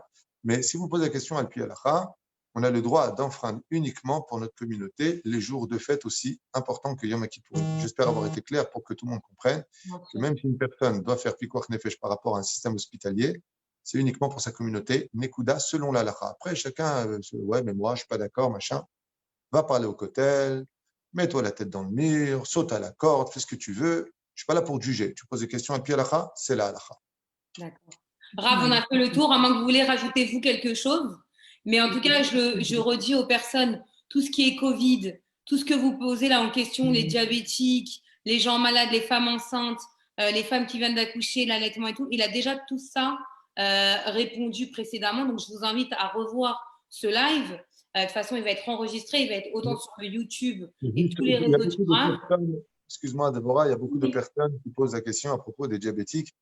Les diabétiques, c'est vraiment à prendre très, très au sérieux. Je connais une personne qui est diabétique et qui a essayé de faire Kippour et qui s'est vraiment évanoui devant moi à la synagogue. On a eu beaucoup de mal à le ramener. Il était dans un sale état. Il faut vraiment un avis médical, prendre ça très au sérieux. C'est-à-dire qu'il y a des gens qui veulent, c'est un truc de fou. Les gens qui n'ont pas le droit de jeûner veulent absolument jeûner. Ceux qui peuvent jeûner ne veulent pas. C'est un peu à l'envers tout ça. À partir du moment où il y a un taux de diabète qui a besoin d'insuline, vous prenez de l'insuline. Si votre médecin vous oblige à manger, qu'il n'est pas opposé au judaïsme, qui respecte les lois à la limite, même si lui-même n'est pas religieux, mais qui donne de l'importance au judaïsme, donc ce médecin, on prendra compte de ce qu'il dit. S'il affirme que vous devez absolument faire au moins un repas dans la journée de Kippour et que ce repas ne peut pas se limiter à 30 grammes de nourriture et 40 millilitres d'eau, eh bien, vous ferez votre repas Bezrat Hashem avec un avis, une fois de plus, du Rav de votre communauté à qui vous expliquerez votre situation médicale, l'avis médical de ce qu'a dit votre médecin non opposé au judaïsme et le Rav vous donnera l'autorisation ou pas de jeûner, ce sera sa responsabilité. Alors vous allez me dire, mais attendez, je ne comprends pas, je vais mettre ma vie moi, dans les mains d'un Rav. Ce n'est pas dans les mains du Rav que vous mettez votre vie, c'est dans le Da Torah. Et les rabbinim veulent que leur communauté vive, ils n'ont aucun intérêt à ce que vous souffriez. Eux, ce qu'ils veulent, c'est savoir quel est le statut de chaque personne. Et c'est un petit peu pareil, quand on a un problème de voir un médecin, et bien le médecin de l'âme, c'est le Rav. Cette shoot à foot entre le médecin et le Rav donneront ou pas l'accord ou la façon d'agir pour transgresser, qui pour de telle façon à ce que celui qui transgresse Kippour, et je vais vous dire maintenant un petit joker, comme ça vous allez retrouver le sourire. Quand un Rav vous dit non, vous ne jeûnez pas à Kippour, et donc vous n'allez pas jeûner à Kippour, c'est comme si vous avez jeûné à Kippour. Mais si vous le faites de vous-même, et si vous le faites parce que vous n'en avez rien à faire des rabbinim, de toute façon, c'est des voleurs, c'est machin, c'est toujours des abrutis comme ça qui sautent toujours sur l'occasion de salir le monde de la Torah, eh bien, la réponse est très simple. Si vous enfreignez Kippour selon votre date, vous êtes retranché du peuple. Vous voyez où la différence? Prendre un ishour du Rav, une autorisation du Rav de votre communauté, le responsable spirituel, qui va, lui, bien entendu, ne prendre aucun risque. Lui, il va dire, qu'est-ce qu'a dit le médecin? Pas du tout. Bon, très bien, il va appeler Aposé Kadacha. Madame, vous devez manger sans compter les mesures. Oui. Si vous faites cela, vous avez dans les mains le cartis que vous avez jeûné totalement à Kippour. Mais si vous ne faites pas ça, et que vous allez faire la même chose, mais vous allez être vous-même votre propre juge, vous avez transgressé Kippour. Vous voyez la différence? Allez voir un rave après un avis médical, c'est le joker que quoi que vous fassiez, vous avez fait Kippour. Quelles sont les halachot d'une femme qui accouche? Une femme qui a Kippour à Kippour, c'est Pikuach Nefesh, elle transgressera tout ce dont elle a besoin, sans exception, y compris la voiture, d'appeler avec le téléphone, l'ambulance, pour sauver une vie qui est à venir au monde. Elle attend pas. Elle n'attend surtout pas la fin de Kippour. Et s'il fait une chose pareille, qu'elle a des contractions à répétition, qu'elle perd les os, qu'elle sent que ça ne va pas et qu'elle attend la fin de Kippour, ça s'appelle une réchaït. C'est pas une sadeket, c'est une pourriture. Comme ça disent les chachamim, réchaït verot sachat, et c'est une criminelle. Bah oui, Que ce soit absolument. que ce soit Yom Tov, que ce soit Yom Kippourim, à partir du moment où il y a un danger, nous avons l'obligation, et qui a l'obligation de transgresser d'Afka? Le plus religieux de la communauté. Comme ça, Mivi à Shulchan Aruch. C'est pour ça que d'ailleurs, nos sages nous disent que la première halakha que doit enseigner un rav à sa communauté, avant d'enseigner les lois de Shabbat, c'est d'enseigner tout de suite à partir de quand on doit enfreindre Shabbat. Et si ce rav ne le fait pas, il est appelé meurtrier, car il n'a pas su sauver les vies pour une communauté qui ne demandait qu'à vivre. Razak pour toutes vos réponses. Il Et D'abord, ma femme a une question. oui, y a des gens qui demandent, alors, est-ce que Dieu est fâché dans le sens où plus personne va à la synagogue, depuis Pessah, il n'y a plus vraiment d'office, il y a plus de... Est-ce que Dieu est fâché? Est-ce que Dieu est fâché parce que beaucoup de Beth Knesset ferment? Alors, je rappellerai d'ailleurs à cet insu que si vous parlez par exemple en Israël, il n'y a pas que les synagogues qui sont fermées. Les salles de sport sont fermées, les théâtres sont fermés, les cinémas sont fermés, les stades de foot sont fermés. Il faudrait peut-être un peu arrêter ce délire médiatique qui rend tellement de service à ces anti-religieux. Je ne parle pas de vous, hein, je parle de certains qui profitent de cette situation pour montrer du doigt le monde. Par exemple, nous avons eu 82 rabbinim qui sont décédés du Covid-19 sur pas loin d'1 million de personnes décédées du Covid-19. Donc, ou un demi-million, je ne me rappelle plus exactement du chiffre pour pas dire de bêtises. Mais par exemple, en Israël, on a eu beaucoup plus de gens non religieux qui sont décédés du Covid-19 que les rabbinim. Seulement quand il y a les rabbinim, je ne comprends pas où est Dieu. Alors, pour répondre à la question très intelligente, à savoir, est-ce que Dieu est fâché parce qu'on ferme les synagogues? Réponse, pas du tout. Et c'est marqué dans 2 endroits dans la Gemara que Dieu ne sera jamais fâché, ne sera jamais découragé de la prière du Tzibour, pas du tout. Par contre, oui, il y a un message à retenir. C'est le comportement que nous avons dans les Beth Knesset, de parler dans les synagogues, de se boire de l'alcool dans les synagogues. Qui a dit que c'était permis? Qui a permis une chose pareille? Depuis quand les synagogues sont devenues des bars à rigolade? De parler au téléphone, de parler pendant le Kaddish, de parler pendant le Sefer Torah, de parler pendant la Chazara. Tout ce que je vous dis, ce n'est pas un sorcier noir qui vous le dit, c'est la halakha. Il est strictement interdit de faire tout ça dans une Beth Knesset. Même de dormir, c'est interdit. Il y a une marloquette dans les poskim à savoir si une personne dort sur son stander dans une synagogue, est-ce que c'est permis ou pas? Il y a une marloquette là-dessus. La tsniout dans les synagogues. Aujourd'hui, des femmes sans juger personne. Les manches à l'air, la jupe courte, maquillée, défilé de mode. Mais j'ai rien contre toi, madame. Mais tu sais que le Zohar, il dit que quand tu montes comme ça de Bezrat Nashim, toute la prière de la synagogue ne dépasse pas le plafond. Vous savez ça? Est-ce que vous êtes au courant de comment ça se passe techniquement parlant dans une Beth Knesset? Mesdames, est-ce que vous iriez comme ça dans une mosquée, maquillée avec des talons sacom, comme vous dites en France? Est-ce que vous iriez avec des jupes courtes dans une Beth Knesset, avec des décolletés comme ça? Est-ce que vous iriez comme ça dans une église, ou pire encore dans une mosquée? Allez-y. Donc, oui, il y a un message. Stop avec notre façon de dénigrer l'importance du respect d'une Beth Knesset. C'est ça le message à retenir, et non pas que Dieu en a marre de nous, que Dieu est fâché. Dieu n'est pas fâché. Dieu est un éducateur qui nous aime plus qu'une mère pour aimer n'importe quel de ses enfants. Seulement, on est en train de nous dire, stop avec votre façon de vous comporter. C'est devenu, je parle au téléphone, le mec, il a les tuilines devant nous. Jeans, il parle au téléphone. Tiens, raconte la blague. Avec les tuilines sur la tête. C'est de ça dont on parle. Stop d'avoir donné un côté comique aux endroits les plus sérieux du monde du judaïsme. Non pas que Dieu en a marre, comme une espèce d'ignorant qui essaie avec une démagogie d'embrouiller les gens et de dire que, vous voyez bien que Dieu en a marre de nos synagogues, Dieu veut plus des religieux, mais chas shalom de dire de telles bêtises, des synagogues sont pleines grâce à Dieu. Nous, on était plein à la synagogue ce Shabbat, le ministère nous interdit pas plus de 10 par capsule, eh bien 10, 10, 10, dehors, il y avait encore 40, 50 personnes. Là, Yeshiva, grâce à Dieu, oui, mon fils, est pleine. Il faut arrêter les délires. Et quand on dit Dieu veut que les synagogues ferment, je dis ça avec un ton qui sort du cœur. Vous savez pourquoi? Parce que c'est trop de mensonges médiatiques qui arrivent aux oreilles des gens. Et là, on dit, ah, mais tu te rends compte, il n'y a que les synagogues qui ferment, il n'y a que le religieux qui meurt. Peut-être que dans ce cas-là, c'est les religieux qui ont tort. Mais arrêtez les délires. On ne présente même pas 5% ou 3% des gens qui sont décédés dans le monde. De quoi est-ce qu'on parle? Alors, quoi, Dieu, il est fâché contre les Français qui sont décédés ou les Américains qui sont atteints à je ne sais pas combien de millions, ou en Russie? Vous voulez qu'on parle de la Chine, tout ce qui a été caché? Vous savez qu'il y en a qui parlent de plusieurs millions de morts en Chine? Seulement, il n'y a pas de médias. Dès qu'il s'agit de religieux, ah, c'est les projecteurs. Alors, je ne réponds pas à cette dame ou ce monsieur en répondant à cela. Je réponds à cette bêtise médiatique qui a fait énormément de dégâts, de montrer du doigt le monde religieux, comme certains veulent se servir de cela en disant bravo, voilà, le monde religieux. Comme ça, j'ai bonne conscience de rester un ignorant de la Torah, un chiloni du judaïsme, et dire en tout cas, moi, je suis ce que je suis parce que c'est dangereux en ce moment d'être religieux. Hein. Tu es religieux, tu as le virus et tu meurs. C'est faux. C'est faux et archi faux. Regardez bien les chiffres avant de vous prononcer. Regardez bien les chiffres avant de vous prononcer. Et j'entends ces mensonges dans tous les domaines. Quelqu'un dit récemment, oui, mais je ne comprends pas le gouvernement qui nous laisse partir à Ouman. Et le journaliste pose une question très intelligente et anodine. Il lui dit, quoi, vous êtes allé directement à Ouman d'Israël? Il dit, non, je suis passé par la Turquie. Mais jusqu'à quand tu vas vivre dans la bêtise humaine? Jusqu'à quand on vit dans le mensonge? Je n'arrive pas à comprendre la tête des gens. Mais qu'est-ce qu'il y a là-dedans? Le gouvernement n'a organisé aucun avion pour partir d'Israël à Ouman. Mais que toi, tu fasses cette traduits en passant par l'Angleterre, par la Turquie, par Londres, par ce que tu veux, j'en sais rien. Mais comment? Le gouvernement nous a demandé de ne pas y aller. D'accord?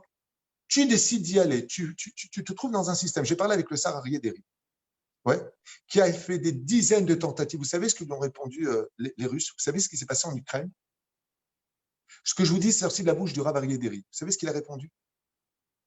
Il a dit que s'il redonnait un seul coup de téléphone, il couperait les relations diplomatiques avec Israël. Qu'est-ce que vous voulez? Tout sans les religieux. Les religieux ne sont pas là. Mais vous n'avez pas les éléments dans les mains. Regardez les chiffres.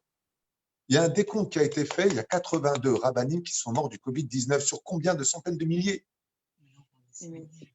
Et quand on parle des synagogues, oui, il y a un message à la veille de Kippour. Vous voulez, moi, je vous donne une explication que j'invente à l'instant. Allez, je vais vous faire plaisir. Eh les mecs, ouais, John Way, hein, vous savez pourquoi il n'y a plus de synagogue? Je vais vous le dire.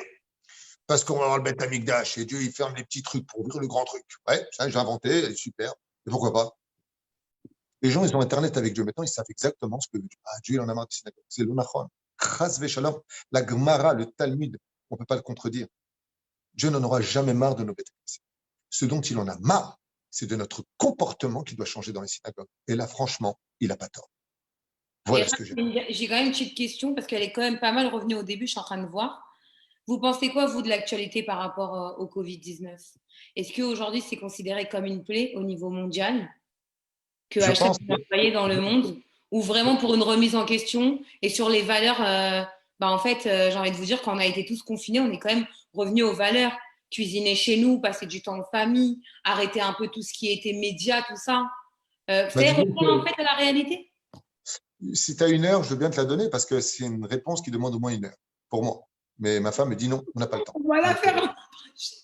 Je pense d'abord et avant tout que la première leçon qu'on peut tous retenir du Covid-19, c'est l'humilité dont se doit de faire preuve l'humanité entière, et non pas que les Juifs, par rapport à un microbe ou à un virus, si vous préférez, ou peut-être une bactérie, j'en sais rien. Mais ça nous a donné une grande leçon que ça peut mettre le monde entier KO. Ça peut fermer des pays. Ceux qui étaient riches se sont retrouvés en bas de l'échelle. Vous savez qu'en Israël, il y a toujours eu le rêve de posséder une salle de mariage parce que ça faisait des millions par mois. Et aujourd'hui, ce sont les premiers touchés. Les chanteurs qui se croyaient à l'abri se retrouvent aujourd'hui au chômage, les plus grandes vedettes. Les cinémas sont vides. Ça veut dire qu'on est face à une situation où tout le système sur le domaine mondial a été freiné par quelque chose d'inattendu, peut-être fabriqué par les hommes, peut-être non, j'en sais rien. Bon, les rumeurs courent et les preuves arriveront tôt ou tard un jour, je l'espère en tout cas, parce qu'on a le droit de connaître la vérité. Mais je pense que la première chose à retenir, c'est l'humilité. La deuxième chose, c'est que depuis que le Covid-19 existe, j'entendais toujours, avant cela, parler du football. Tout le temps, football, football, football. Le dieu international de la planète bleue, le football. Depuis que le Covid-19 existe, on n'entend pratiquement plus parler du football et d'autres valeurs ont commencé à surgir. Par exemple, si vous regardez dans les réseaux sociaux, hormis le côté médical et scientifique, dans le monde entier, les islamistes, les chrétiens, les bouddhistes, les sectes du monde entier parlent tous de Dieu.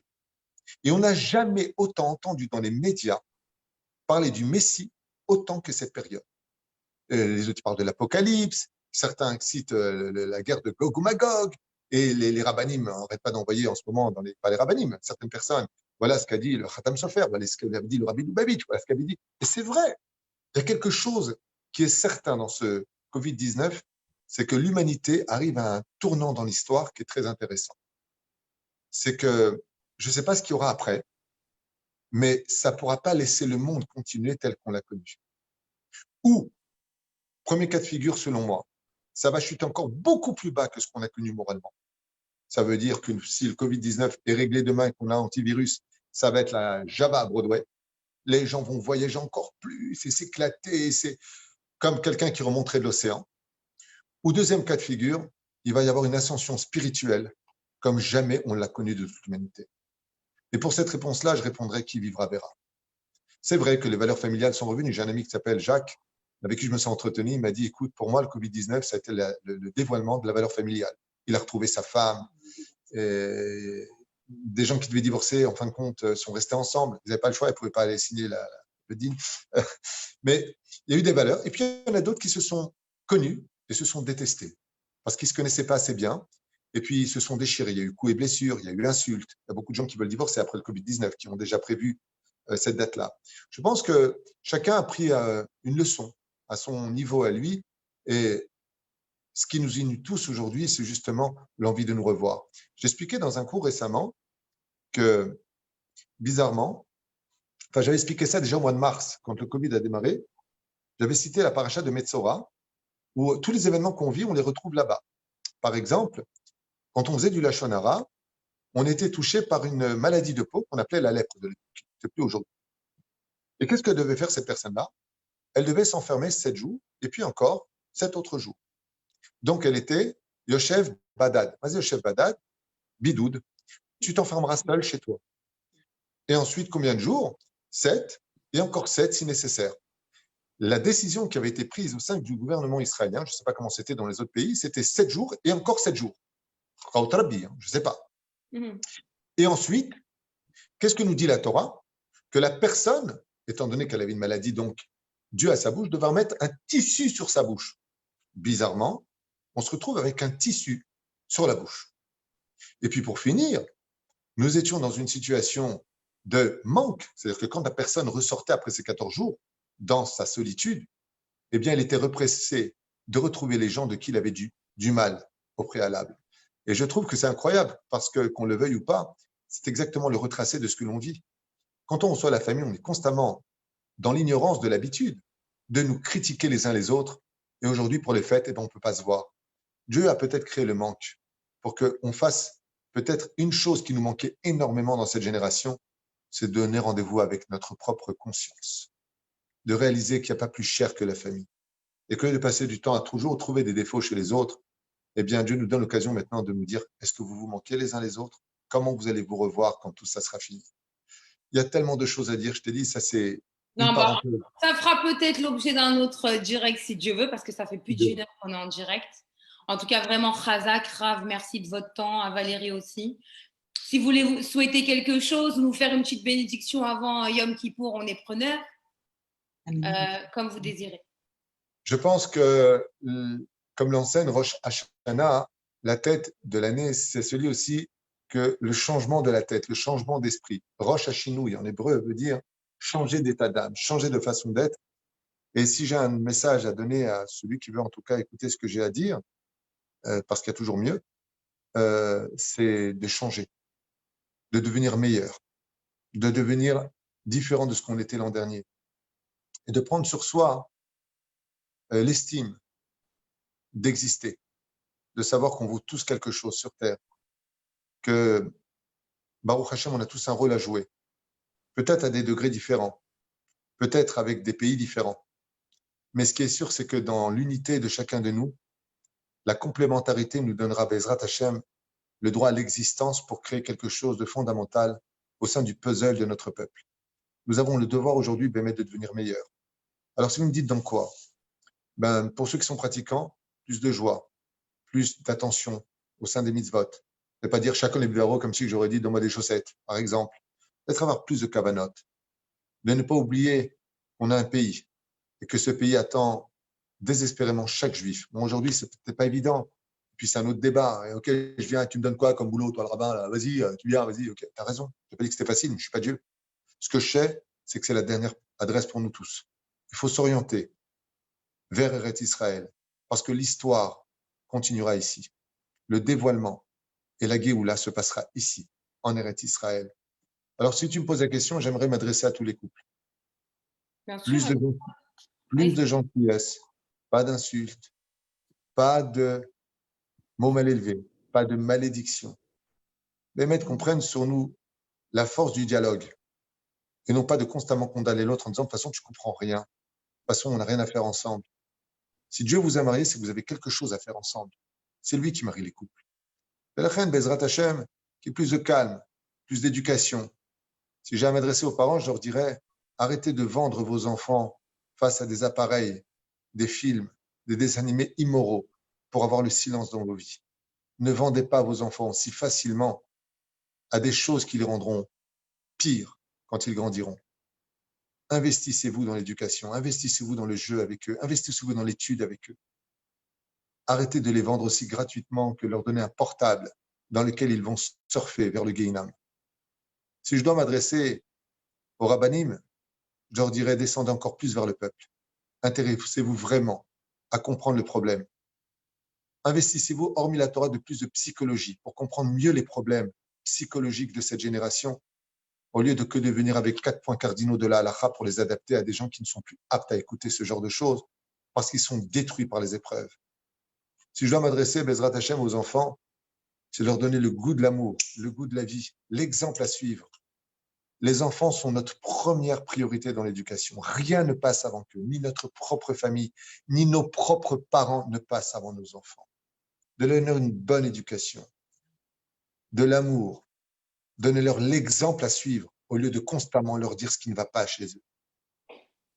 Si je dois m'adresser à ceux de Chutz Laaretz, d'abord avant tout, je leur souhaiterais de très bonnes fêtes, leur dire que Bezrat Hashem, j'espère qu'ils gagnent beaucoup d'argent, qu'ils puissent avoir le mérite d'acheter un appartement en Israël pour venir nous rejoindre dans de meilleures conditions, car quand on a un toit, il ne reste plus qu'à nous nourrir. Bezrat Hashem.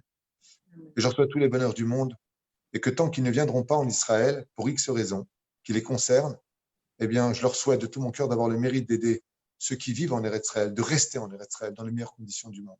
Ce sera peut-être pour eux, eh bien, leur partie ou leur participation d'avoir vécu en Israël alors qu'ils n'y étaient pas. Et si j'ai un mot à dire au Mashiach, eh bien, j'aimerais lui dire simplement, soigne-toi vite de tes blessures parce que je pense qu'aujourd'hui, on n'a jamais eu autant besoin de toi que maintenant. Et si j'ai quelque chose à dire à Hachem, c'est Mikol Alef Todaraba. J'ai jamais pu comprendre comment Dieu était rempli autant d'amour, de patience. C'est impressionnant. C'est impressionnant de voir combien Dieu est bon, combien Dieu est longanime, combien Dieu est capable d'un seul coup d'éponge d'effacer tellement de choses qui mériteraient un peu plus de temps.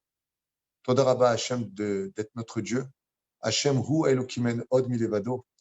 Et si je devais m'adresser à moi-même, eh bien, je dirais Baruch Hashem, Ani Yehudi, je suis juif, je suis fier de l'être, j'ai une merveilleuse épouse, qui m'a donné le mérite de vivre dans cette belle maison grâce à Dieu. Et Toda Laël qu'on a la Torah, parce que tout comme une voiture ne peut pas rouler sans essence, nos âmes de juifs, disait le rabbi de Lubavitch, ne peuvent pas vivre sans l'étude de la Torah et l'accomplissement des mitzvot. Achen Bezrat Hashem, plus de joie, mais surtout plus de changement, qu'on soit plus sincère. Tu es avec quelqu'un, il ne veut pas de toi qu'il arrête de jouer. Tu es avec une personne, tu es dans le travail, tu connais une personne qui n'a pas de travail, donne des coups de téléphone, parle, fais quelque chose. Ce soir, j'ai fait un cours sur le chesed de Kippour. Et j'ai expliqué qu'à la veille de Kippour, la plus belle chose qu'on puisse faire, c'est du chesed avec ceux qu'on aime. Appelle une personne. Grâce à Dieu, on n'a laissé aucune personne, mon épouse et moi, par la mouta que nous avons ici de Ouel Moshe. On a distribué à Makolev une centaine de familles, plus de 100 000 shekels ont été distribués pour les fêtes de Yom Kippur, de Rosh Hashanah. On n'a laissé personne. Et j'ai tapé aux portes pour avoir l'argent nécessaire pour que chaque famille reparte pour les fêtes. C'est ce conseil-là que je vous donne. Caillez-vous le sang pour vos frères. Donnez. Et si vous n'avez pas d'argent, donnez un sourire. Et si vous n'arrivez pas à discuter, alors au lieu de vous énerver et d'insulter, prenez sur vous, mamache, le domaine du silence. Cessez pour les femmes de passer votre temps, pour celles qui le font uniquement, avec des hommes, avec des copains d'école, ou je ne sais pas quoi. Stop avec ça. C'est pas ça être juif. Al tarbe sicha maisha, qui sofo yoresh geinam. Daï de parler constamment avec n'importe qui. Il n'y a pas de copain-copine. Vous allez me dire, ouais, mais ça c'est pour vous les religieux, regarde, t'as ton chapeau, ta barbe va te prendre avec. T'as raison. T'as raison, peut-être que moi j'ai tort. Mais quand on voit les résultats, ça me donne raison. Al tarbe sicha. Et vous les hommes, au lieu de chercher le bonheur ailleurs parce que ça ne va pas à la maison, posez-vous la question, est-ce que vous avez fait ce que vous deviez avec vos femmes pour les rendre heureuses? Au lieu de chercher le sourire d'une autre, pourquoi ne vous êtes-vous pas efforcé de donner le sourire à votre femme? Est-ce que vous avez fait tout ce qu'il fallait pour elle? Où on en est avec les shlom bayit? Alors quand on aura réglé déjà tous ces problèmes internes, on parlera dans le prochain rendez-vous des problèmes externes si vous voulez. Mais je pense qu'on a déjà tellement de travail à faire avec nous-mêmes, au sein de nos familles, de notre communauté, de notre pays, de notre judaïsme, que jusqu'à Yom Kippour Abba, s'il n'y a pas la Géoula d'ici là, on aura du pain sur la planche. Razak, merci beaucoup pour ce beau direct. Toda Rabba, Boré Olam. Ça fait 33 ans que je vis en Israël, Déborah. Je n'ai pas refait Kippour en France depuis très longtemps. J'ai un doute depuis tout à l'heure à propos du Hérouv. Ça me travaille, puisque Kippour, c'est indigne de Shabbat, et c'est aussi indigne de Yom Tov. Je revérifierai cette halakha et vous en tiendrez compte par rapport au fait qu'on puisse déplacer ou pas, mais Rishut HaRachid, Rishut HaRabim, quelque chose qu'on peut prendre dans la main. J'ai un grand doute dans ce domaine, et ça fait 33 ans que je ne le fais plus. Donc, je ne suis pas revenu sur cette halakha, d'Ilchot Hérouv Yom Tov, je revérifierai avec l'aide d'Hachem. D'accord, merci beaucoup vraiment de votre temps. Merci à Valérie. Merci de toutes ces questions aux personnes qui les ont posées. J'espère que les réponses, voilà, en tout cas, c'est du domaine de la Torah. Le Rav, je pense qu'il a été plus que clair. Donc voilà. Et Rav, j'ai envie de vous souhaiter un bon jeûne, que tout se passe bien et qu'on ait que des bonnes nouvelles dans la bonne santé. Un bon zivouk pour tous les célibataires, un beau bébé pour toutes les femmes, si Dieu veut, qui en désirent. Et voilà, qu'on se retrouve très rapidement en Eretz Israël, que dans les bonnes nouvelles et si Dieu veut, une parnassa abondante pour tout le monde. Pour que, voilà, comme chez vous, mais aussi en France, c'est vrai que même nous, moi, j'ai dû m'associer à une autre association par le biais de mon association pour pouvoir répondre à 800 personnes pour les colis alimentaires, tellement que cette année, c'était élevé. Mais voilà, on fait comme on peut, mais on continue. Voilà, c'est ça le travail d'union, c'est parfait. Toi de ton côté, nous d'une autre, et les autres de leur côté, et tous ensemble au service d'Hachem. J'aimerais, avec ta permission, d'abord te remercier pour tout ce que tu fais, Baruch Hashem. Et aujourd'hui, c'est une très grande mitzvah de la Gdil Torah Ladera, vraiment de divulguer de la Torah partout. Donc, cher Kohar, que Dieu te donne le salaire dans ce monde et dans l'autre, avec un bon mari digne de toi, de beaux enfants d'Ezrat Hashem et tout ce que tu désires, une bonne santé, bien entendu. Et j'aimerais, avec ta permission, aussi remercier tous ceux qui nous ont soutenus pendant toute cette période. Pour le Binyan, ça avance. On attend toujours les shurim finales. Vous savez comment ça se passe. Donc, le binyan avance très bien. Aujourd'hui, on a envoyé enfin les plans à la mairie, puisque c'est tout un processus qui prend, normalement, on devrait commencer à creuser fin mars. Il nous manque encore beaucoup d'argent pour le binyan, puisque c'est un binyan qui coûte quand même dans les 20 millions de shekels. On en est encore loin. Mais j'aimerais vraiment, à la veille de Yom Kippourim, non seulement vous demander Mechila ou Slicha Bekapara si je vous dois des excuses à tous, mais surtout vous dire merci du fond du cœur, parce que vous êtes très nombreux à nous soutenir, vous êtes très nombreux à nous écrire, vous êtes très nombreux à vous sentir concernés par ce qu'on fait comme travail ici. Et vraiment, j'aimerais du fond du cœur, ma mâche, mais au mec à lèvres, pas simplement mon nom, pas simplement au nom de ma femme, au nom de toute l'équipe d'Oel Moshe, on est nombreux, grâce à Dieu, à travailler ici, vous dire Toda Rabba. Parce que vous, on ne vous voit pas, mais la galère avance grâce à vous. Il y a ceux qui ont le chapeau avec la plume, ceux qu'on voit sur le pont, alors ça c'est le rabbin, puis il y a ceux qui triment derrière, qui font avancer dans les vagues tumultueuses de l'océan, de la vie, le bateau. Et j'aimerais vraiment du fond du cœur profiter de ce moment pour vous dire Mamash Toda Rabba, soyez bénis. Shetechatmu besefer hachaim v'ashalom. J'ai tous inscrit dans le livre de la vie, et que ce Yom Kippourim soit le dernier à passer dans le jeûne, pour qu'on rencontre enfin Yom Kippour au Beth Amikdash, où cette fois on mangera tous devant le Créateur du monde et Melech HaMashiach al-Mushavo. Ken? Razak. Et j'ai envie de remercier énormément Jonathan Attal. משה אהרון נביא שלמה וכן האימהות הקדושות והטהורות שרה רבקה רחל ולאה וינצור ויברך את כל חולים וכל חולות ישראל באשר הוא שם אנא אל נא רפנה להם אנא אל נא רפנה להם זכות התורה תגן בעדם ורפאיהם הקדוש ברוך הוא בהחלמה מהירה לחיים טובים ולשלום ושנים רבות ושנותיהם בנעימים וברכה והצלחה בלי עין הרע בכל מכל כל וכן יהי רצון ונאמר אמן. Amen. Et vraiment, je voulais remercier Yeshiva Online, Jonathan Attal, qui s'occupe de nous organiser ces shiurim à travers Zoom. Voilà, il est là et il contrôle à visage caché ce qu'on peut faire ce soir par ce biais de format Zoom. Nathan Tzadik, Hamoud, il a toujours le sourire. Il est Lubavitch dans son idéologie de servir Hachem. Et que Dieu te garde, Dieu te souhaite une bonne année, que tu sois toujours avec nous, Bezrat Hachem. On fait une très belle équipe. Et chaque juif, Bezrat Hachem, Hachem Vrechetchem, vous ayez une très belle année cette année. Où que vous soyez, quoi que vous fassiez, n'oubliez jamais une chose. Vous valez énormément, beaucoup plus que ce que vous croyez. Le fait de descendre dans la faute, le fait de descendre dans la tristesse, savoir oublier qu'on était tous des soleils. Razak, Rav, merci beaucoup. On va se quitter sur ces belles paroles et je vous donne également rendez-vous demain soir avec le Rav Cohen de Poleg sur le thème la souffrance causée à l'autre à la veille de Kippour.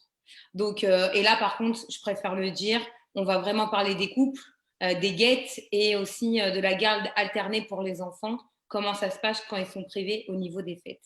Donc voilà, Rav, Razak et Restov, merci beaucoup et on se retrouve très vite. Seul calme et passez un bon jeûne. Au revoir. Toda.